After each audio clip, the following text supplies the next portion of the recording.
The best way to avoid errors is to be organised and strategic. Being strategic means that we understand what reading and spelling skills we're trying to teach the particular student, the order in which we're trying to teach them, and what they look like when they're truly fluent.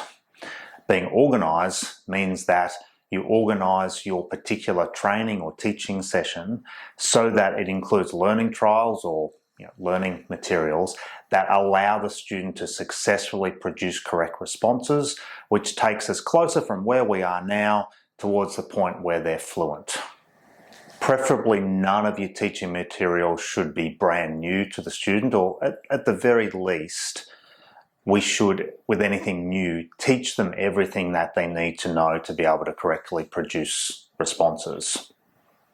Because we're being strategic, we have an overarching view of what we're trying to teach, where we're trying to get to, and what that looks like when it's fluent. So that means we're always able to remember from the last lesson, from the previous 5 or 10 lessons, what's left over or what isn't fluent.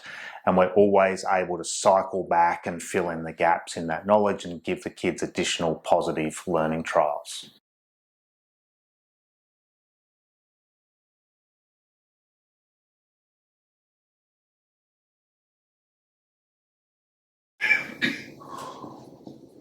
Pass. Oops, that's a J. Terrible looking J. Jump. Yeah. Blast. R. Pass. Say R. R. Pa. Pass. Passing. Good. Put passing in a sentence. I pass. I'm passing a class. Good. Base word. I pass. Pass. Yep. I passed. Something. I passed people. Yep. Yep. So, think people on a ship. When they're on a ship, they're passing from one point to another. When they're in the act of passing, they are making a passage. And someone who's making a passage is a passenger. If there's more than one of them, it's passengers. Passengers, yes. So a journey that can be made from one point to another is Passable. Passable, which means you are able to pass through it.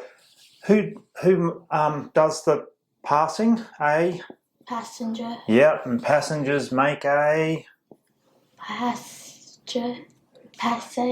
Passage, and if you make more than one of them, you make two passages.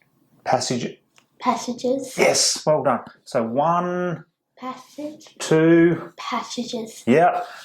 When you're making a passage, you are passing. When you've already done it, you have passed. When you are passing, you are making a passage. Yep. Someone who makes the passage is a passenger. Brilliant. Thank you. But try not to leave anything to chance. Look at the prompting and priming video in particular. So we're always trying to produce correct learning trials by being aware of what we're teaching, what it's meant to look like, and what stage of the shaping or training process the kid's up to. We're all about helping them get correct learning trials because that's how learning happens.